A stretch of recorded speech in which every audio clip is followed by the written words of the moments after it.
August மாத வாக்குத்தத்த வசனம்.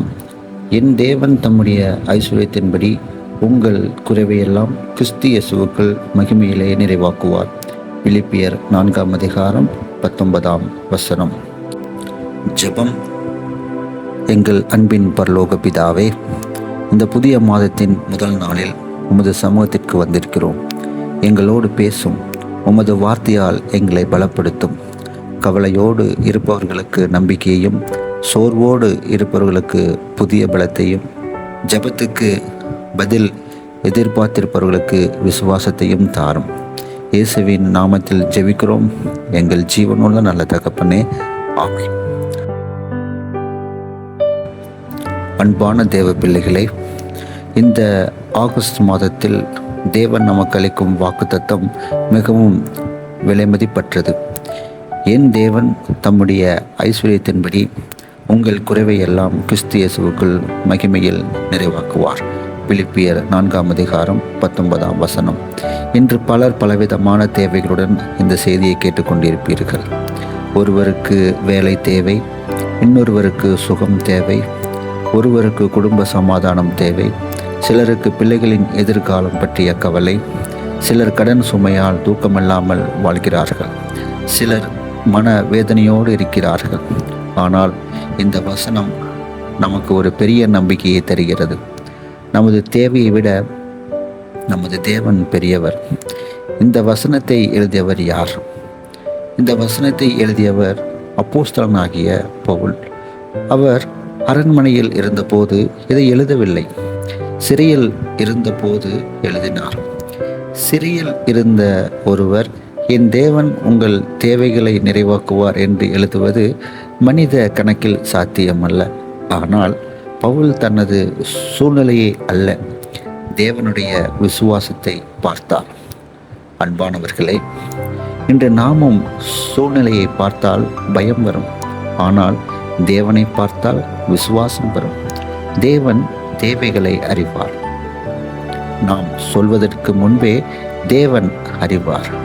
உங்கள் கண்களில் வந்த கண்ணீரை அவர் அறிவார். உங்கள் வீட்டில் இருக்கும் அமைதியின்மையை அவர் அறிவார். உங்கள் வங்கி கணக்கில் எவ்வளவு இருக்கிறது என்பதையும் அவர் அறிவார்.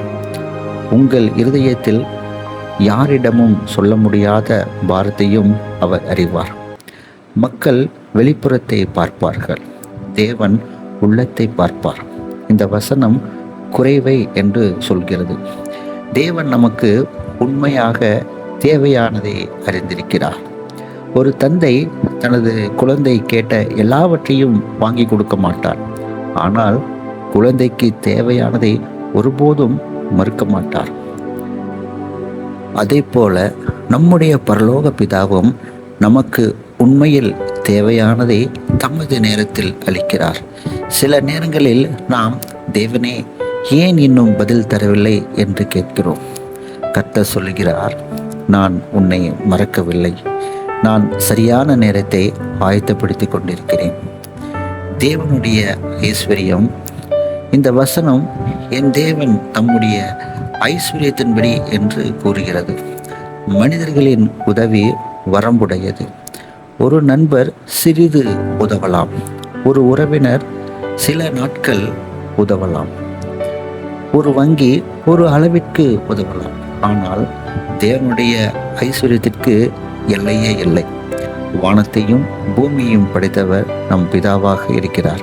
அவருக்கு குறைவு இல்லை, அவருக்கு சாத்தியமில்லாததும் இல்லை. ஒரு கேள்வி உங்களிடம். இந்த மாதத்தில் நீங்கள் எதை எதிர்பார்த்து இந்த செய்தியை கேட்டுக்கொண்டிருக்கிறீர்கள்? வேலைக்காகவா, திருமணத்திற்காகவா, குழந்தை பாக்கியத்துக்காகவா, வியாதியிலிருந்து விடுதலைக்காகவா, பொருளாதார தேவைக்காகவா என்று கர்த்தர் உங்களிடம் கூறுகிறார். உங்கள் தேவையை என்னிடம் கொண்டு வாருங்கள், நான் உங்களை வெறுங்கையோடு அனுப்ப மாட்டேன் என்று கர்த்தர் உங்களை பார்த்து சொல்கிறார். இந்த ஆகஸ்ட் மாதத்தில் தினமும் 3 காரியங்களை நாம் செய்ய வேண்டும். ஒன்று, நமது தேவையை ஜெபத்தில் கர்த்தரிடம் சொல்ல வேண்டும். இரண்டாவது, கவலைப்படாமல் விசுவாசத்தோடு காத்திருக்க வேண்டும். மூன்றாவது, பதில் வருவதற்கு முன்பே தேவனுக்கு நன்றி சொல்பவர்களாக இருக்க வேண்டும். நன்றி சொல்லும் இருதயத்தை தேவன் விரும்புகிறார். அன்பானவர்களே, இந்த மாதம் உங்கள் வாழ்க்கையில் தேவன் புதிய அத்தியாயத்தை தொடங்க விரும்புகிறார். மூடிய கதவுகளை திறக்கவும், இழந்த நம்பிக்கையை மீட்டுத் தரவும், கண்ணீரை ஆனந்தமாக மாற்றவும் அவர் வல்லவராக இருக்கிறார். நாம் ஆராதிக்கும் தேவன் ஒரு வாக்குறுதி கொடுக்கும் தேவன் மட்டுமல்ல, வாக்குறுதியை நிறைவேற்றும் தேவனாக கூட இருக்கிறார். வேதாகமத்தில் பல இடங்களில் தேவன் தமது மக்களின் தேவைகளை அற்புதமாக சந்தித்திருக்கிறார். அந்த தேவன் நேற்றும் இன்றும் என்றும் மாறாதவராக இருக்கிறார். ஆபிரகாமுக்கு கர்த்தர் ஆயத்தம் செய்தார். ஆதியாகமம் 22ஆம் அதிகாரத்தில் கர்த்தர் ஆபிரகாமிடம் ஈசாக்கை பலியிடும்படி கூறினார். ஆபிரகாம் ஏன் என்று கேட்கவில்லை, கீழ்ப்படிந்தார். பலிபீடம் ஆயத்தமானது. ஈசாக்கு ஒரு கேள்வி கேட்டான், பலிக்கான ஆட்டுக்குட்டி எங்கே என்று. ஆபிரகாமின் பதில் மிகவும் விசுவாசமானது. தேவன் தமக்கு பலிக்கான ஆட்டுக்குட்டியை பார்த்து கொள்வார் என்று ஆபிரகாம் ஈசாக்கை பார்த்து கூறுகிறார். கடைசி நிமிடத்தில் தேவன் ஒரு கடாவை ஆயத்தம் செய்தார். தேவன் பெரும்பாலும் கடைசி நிமிடத்தில் செயல்படுகிறார், ஆனால் ஒருபோதும் தாமதிப்பதில்லை.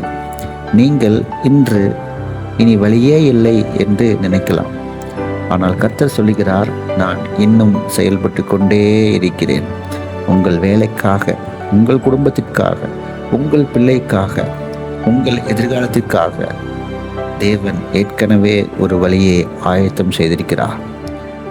சாரிபாத்து விதவையின் வீட்டில் 1 ராஜாக்கள் 17ஆம் அதிகாரத்தில் ஒரு ஏழை விதவை. அவளிடம் இருந்தது ஒரு கைப்பிடி மாவும் கொஞ்சம் எண்ணெயும். அவள் சொன்னாள், இதுதான் எங்கள் கடைசி உணவு. ஆனால் எலியா ஒரே வார்த்தை சொன்னார், பயப்படாதே. தேவனுடைய வார்த்தைக்கு கீழ்ப்படி என்று. அந்த சாரிபாத் விதவியும் கீழ்ப்படிந்தாள். அதற்கு பிறகு நடந்தது என்ன? மாவு தீரவில்லை, எண்ணெய் குறையவில்லை, பஞ்சம் முடியும் வரை தேவன் அவளை பாதுகாத்தார். உங்களிடமும் குறைவாக இருக்கலாம், ஆனால் தேவனுடைய ஆசீர்வாதம் இருந்தால் குறைவு போதுமானதாக மாறும். சம்பளம் சிறியதாக இருக்கலாம், தொழில் மெதுவாக இருக்கலாம், ஆனால் தேவன் ஆசீர்வதித்தால் அதுவே உங்கள் குடும்பத்தை வழிநடத்தும். நமது நம்பிக்கை பணத்தில் அல்ல, நமது நம்பிக்கை கர்த்தரிடத்தில் இருக்க வேண்டும். வனாந்திரத்தில் மன்னா. இஸ்ரவேல் மக்கள் வனாந்திரத்தில் இருந்தார்கள். அப்போது கடை இல்லை, வயல் இல்லை, விவசாயம் இல்லை. ஆனால் தினமும் காலையில் தேவன் மன்னாவை அனுப்பினார். 40 ஆண்டுகள் ஒரு நாள் கூட தேவன் அவர்களை மறக்கவில்லை. இதிலிருந்து நாம் கற்றுக்கொள்வது, தேவன் நம்மை ஒரு நாள் கூட கைவிட மாட்டார். நாம் நாளைய தினத்தை நினைத்து கவலைப்படுகிறோம், ஆனால் தேவன் இன்றும் நாளையும் நம் வாழ்வை தாங்குகிறார். நம் ஆண்டவராகிய இயேசு கிறிஸ்து கூறிய வார்த்தை என்ன? நாளைய தினத்தை குறித்து கவலைப்படாதிருங்கள். கவலை நம் பலத்தை குறைக்கும், விசுவாசம் நம் பலத்தை அதிகரிக்கும். தேவன் இன்று மாறிவிட்டாரா? இல்லவே இல்லை. ஆபிரகாமை நடத்தின தேவன், சாரிபாத் விதவையை நடத்தின தேவன், இஸ்ரவேலரை நடத்தின தேவன் உங்களையும் நடத்துவார். அவர் உங்களுக்கு அற்புதங்களை செய்வார். அவர் மூடிய கதவுகளை திறப்பார். அவர் உங்கள் ஜெபங்களுக்கு பதிலளிப்பார். இன்று உங்களுடைய மாவு ஜாடி காலியாக இருக்கிறதா? உங்களுடைய எண்ணெய் பாத்திரம் வற்றி போய்விட்டதா? உங்கள் வாழ்க்கையில் வனாந்தரம் போன்ற சூழ்நிலை இருக்கிறதா? அப்படியானால் மனம் தளர வேண்டாம். பிலிப்பியர் 4ஆம் அதிகாரம் 19ஆம் வசனம் இன்னும் உண்மையான வசனம்தான். என் தேவன் தம்முடைய ஐஸ்வர்யத்தின்படி உங்கள் குறைவை எல்லாம் கிறிஸ்து இயேசுவுக்குள் மகிமையிலே நிறைவாக்குவார். நாம் யாவரும் சேர்ந்து சொல்லுவோம், என் தேவன் உயிருள்ள தேவன், அவர் என்னை மறக்க மாட்டார். அவர் என் குடும்பத்தை கைவிட மாட்டார். அவர் என் தேவைகளை அறிவார். அவர் சரியான நேரத்தில் பதிலளிப்பார். இந்த ஆகஸ்ட் மாதத்தில் தேவனுடைய அற்புதங்களை நான் காண்பேன். அன்பானவர்களே, தேவன் நேற்று செய்த அற்புதங்களை நினைவு கூறுங்கள். அவர் செய்தது வரலாறு அல்ல, அது இன்று நமக்கான நம்பிக்கை.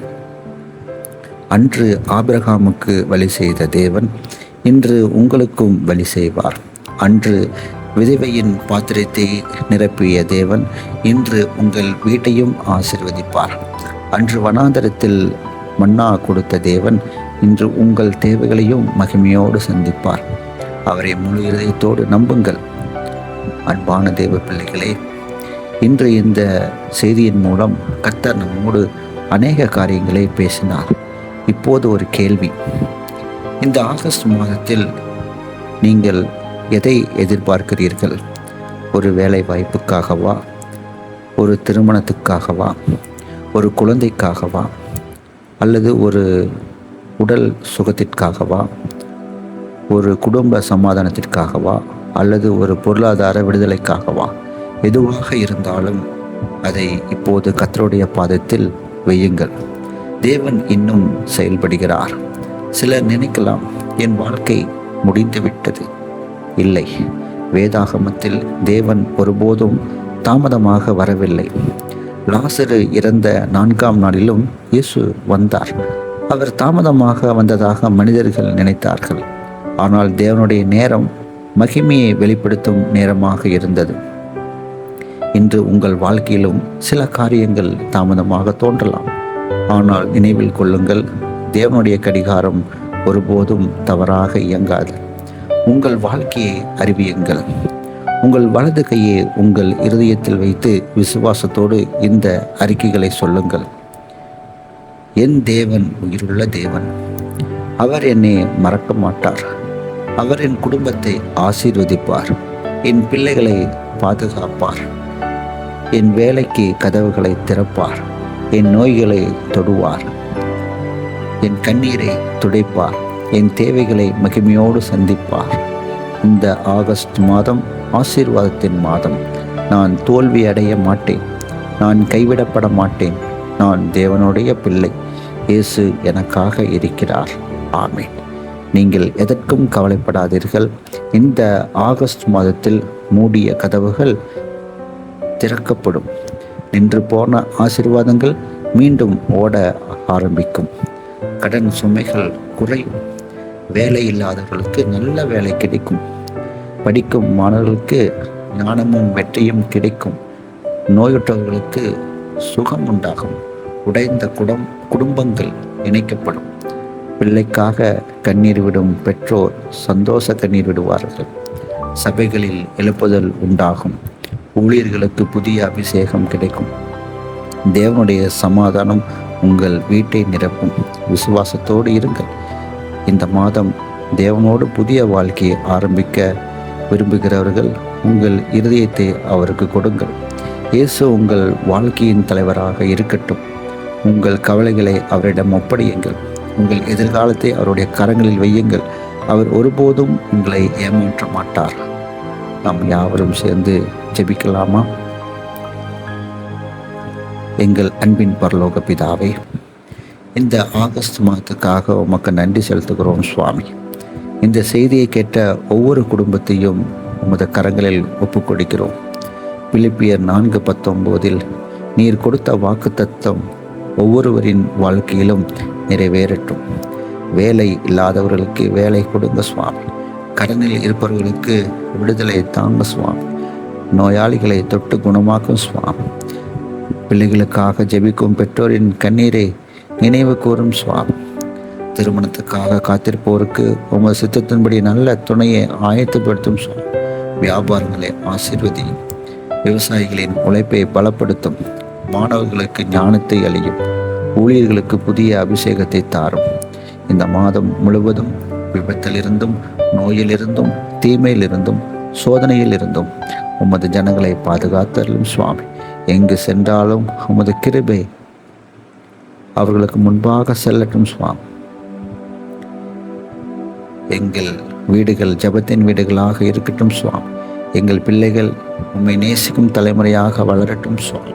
நாங்கள் எதை செய்தாலும் அதில் உமது நாமம் வெளிப்படட்டும் சுவாமி. என் தேவன் தம்முடைய ஐஸ்வர்யத்தின்படி உங்கள் தேவைகளை எல்லாம் கிறிஸ்து இயேசுவுக்குள் மகிமையோட நிறைவாக்குவார் என்ற இந்த வாக்குத்தத்தம் எங்கள் வாழ்வில் நடக்கட்டும் சுவாமி. இதை எல்லாம் எங்கள் ஆண்டவரும் இரட்சகருமான இயேசு கிறிஸ்துவின் வல்லமையான நாமத்தில் ஜெபிக்கிறோம் எங்கள் ஜீவனுள்ள நல்ல தகப்பனே, ஆமென். இந்த ஆகஸ்ட் மாதம் முழுவதும் நீங்கள் எங்கு சென்றாலும் தேவனுடைய தயவும் கிருபையும் உங்களோடு எப்பொழுதும் தங்கியிருக்கும். விசுவாசத்தோடு இருங்கள். ஆமென்.